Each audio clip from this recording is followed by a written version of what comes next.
สบายดีท่านผู้เบิ่งท่านผู้ชมเพิ่นคู่คนเนาะมื้อนี้เฮาก็ยังอยู่ในสวนคือเก่าเนาะเฮาสิมาใส่เฮาสิผสมฝุ่นปลูกมักกะโพดสาลีเฮาจะเฮ็ดหยังนี่บายดีพี่น้องขลุ่นพุ่นพี่น้องปลูกหมักแตงขลุ่นพุ่นได้คุ้มหมักแตง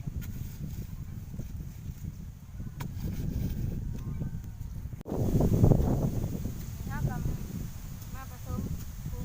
ฝุ่นคุ้มแตงพี่น้องบ่แม่นคุ้มหมักโพดบ่น้ำเจ้าคุ้มมักกะโพดเนาะ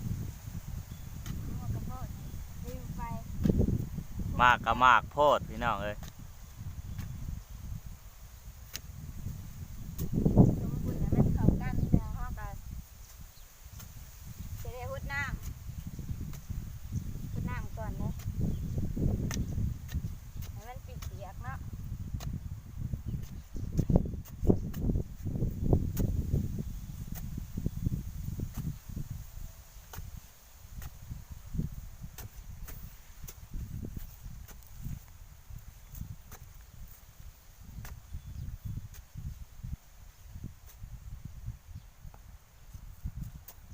มากคุ้มหมักแตงสิได้พี่น้องเอ้ยปลาหมึก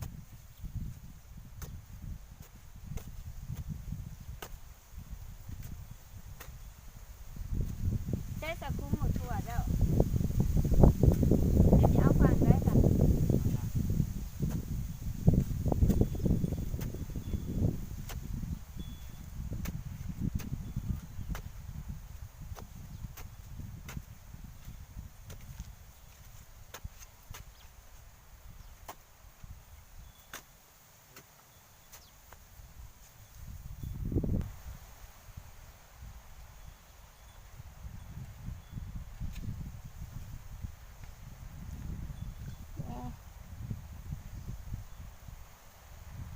เจ้าสิแล้วก่อนข่อยแล้วคะแนนนี่เนาะคนไว้พี่น้องเอ้ยคนไว้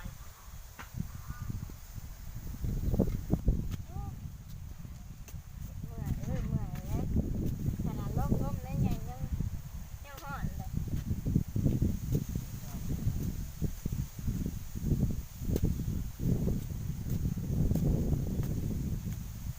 ลมหนาวยังห่อนเลยพี่น้องผสมฝุ่น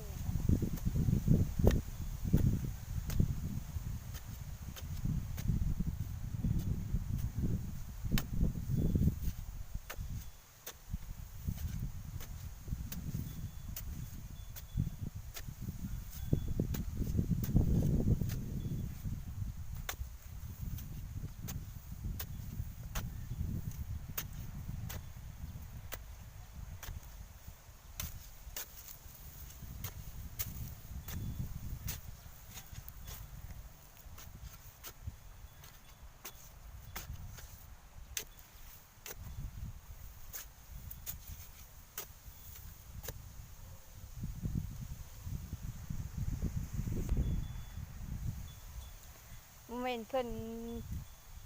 แล้วเราจักอันนั้นน่ะบ่าวโมงก็จะแล้วบ่น่ะคุ้มสุดท้ายจักห่ะจักคือไวแท้คือว่ายังบักหลายเติบหนึงมาแนมไปบัดนี้แล้วเลยพี่น้องเลยบ่าวโมงยังแต่เช้าหน้า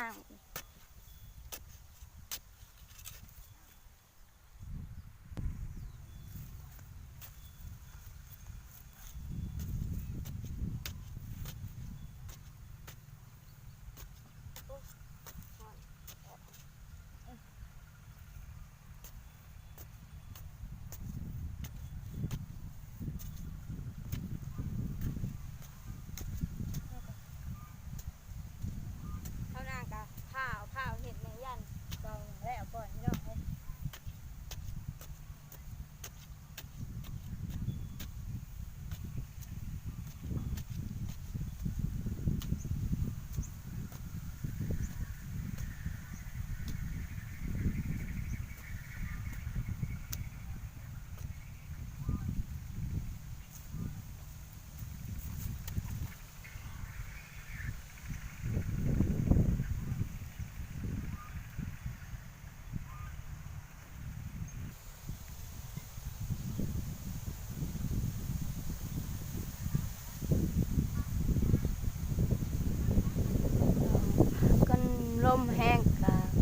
อภัยด้วยพี่น้องคำเปิดได้ยินกันเพราะว่าลมมันแห้ง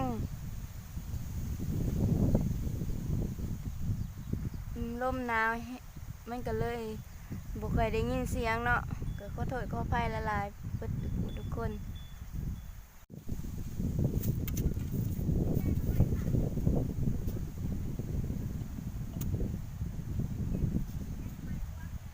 สบายดีอีกเถื่อพี่น้องตอนนี้บ่าวบุ้งกันแล้วเลยพี่น้องเลยยังแต่เช้าดังผมมาโคตรพี่น้อง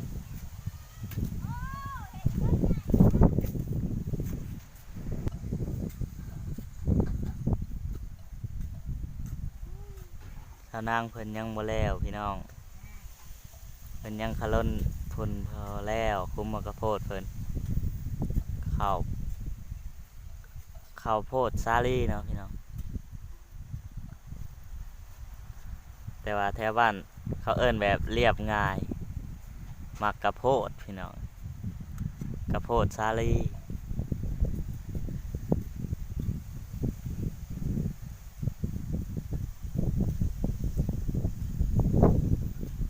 กะสิประมาณนี้แหละเนาะพี่น้อง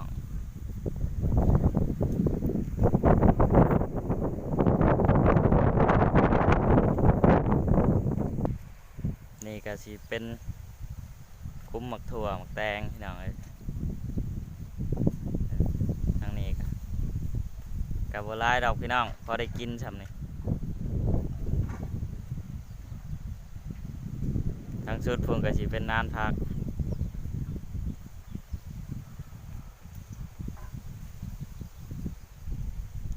หันมาเบิ่งทางสว่างต่อพี่น้อง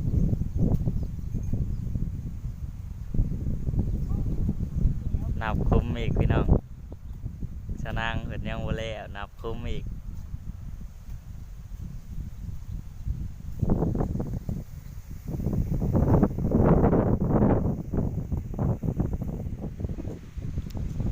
ใกล้สิแล้วได้พี่น้องชะนางเพิ่นกะ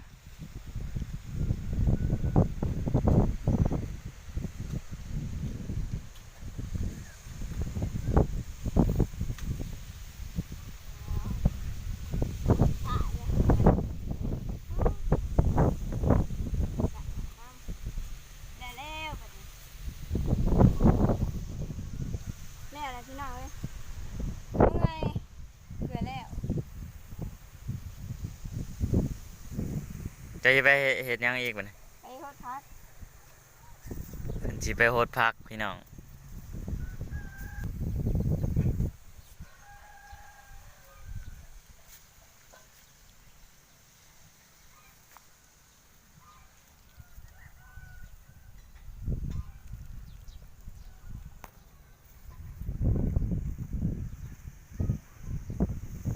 คนหัวงาม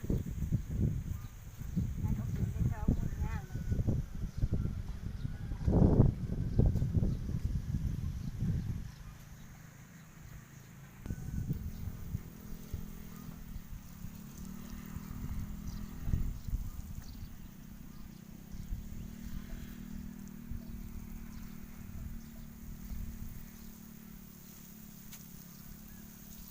ปลูกพักหยังนี่ชะนาง หอมป่อ หอมป้อ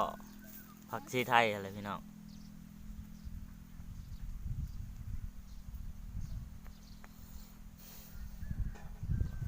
หลายนานอยู่พี่น้องอันนั้นก็สิเป็นผักบัวพี่น้องที่เฮาปลูกมื้อนั้นแหละพี่น้องคลิปก่อนๆอะไรพี่น้องเอ้ย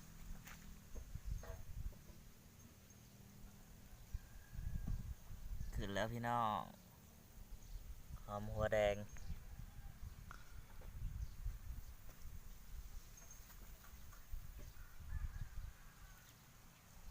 กำลังแตกพี่น้องเอ้ย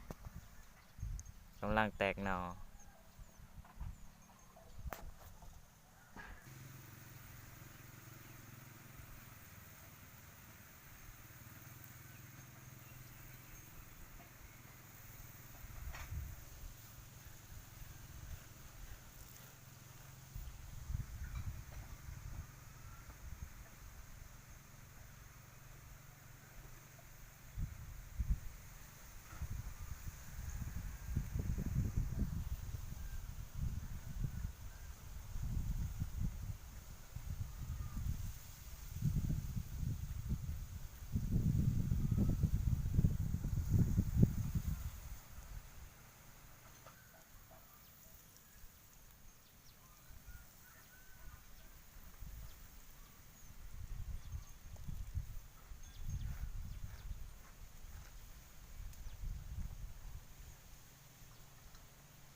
าวนางเพิ่นโคตรพักพี่น้องเอ้ยมีพักยังแหน่ชาวนางวานนี่ พักพร้อมก็พักซี่ ผักชีลาวสีไทยผักกาดผักยังอีก พักสลัด ผักสลัดก็สิประมาณนี้แหละพี่น้องในสวนนี่ก็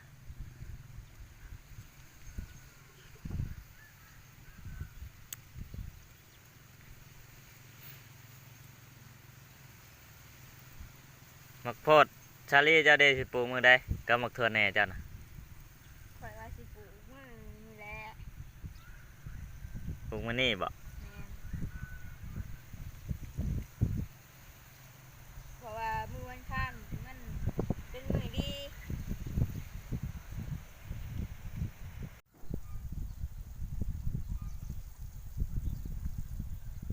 เพิ่นโทษ